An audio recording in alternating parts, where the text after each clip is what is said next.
Why do water resilience projects face funding shortfalls? Have you ever wondered why so many water resilience projects struggle to find the funding they need? These projects are essential for strengthening our water systems against the impacts of climate change. However, they often run into significant financial hurdles. Let's break down the reasons behind these funding shortfalls. First, the overall funding gap for water infrastructure is enormous and continues to grow. In the United States, the funding gap for water utilities is estimated to be in the tens of billions of dollars each year. This gap is expected to nearly double by the year 2030. Aging water and wastewater infrastructure requires substantial investment for maintenance and upgrades. The costs of making these systems climate resilient often exceed the available budgets and revenues from water users. Next, the upfront costs of building climate-resilient water infrastructure are quite high.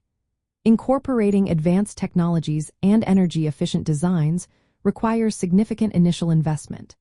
Many public water utilities operate under tight financial constraints, making it hard to raise rates or secure additional funding. This financial pressure means that immediate operational needs often take priority over long-term resilience projects. Additionally, the process of planning and financing these projects is often fragmented. Public water utilities and local governments may lack consistent data on climate risks. They often relying on traditional financing methods that do not fully account for climate uncertainties. This can lead to delays in securing funding and deploying projects at the scale needed. Moreover, while federal and state funding programs exist, they are often insufficient to cover all necessary investments. Programs like the United States Environmental Protection Agency's Water Infrastructure Finance and Innovation Act provide loans and credit assistance. However, competition for these limited funds remains intense, and some regions face challenges accessing them due to capacity or credit rating issues.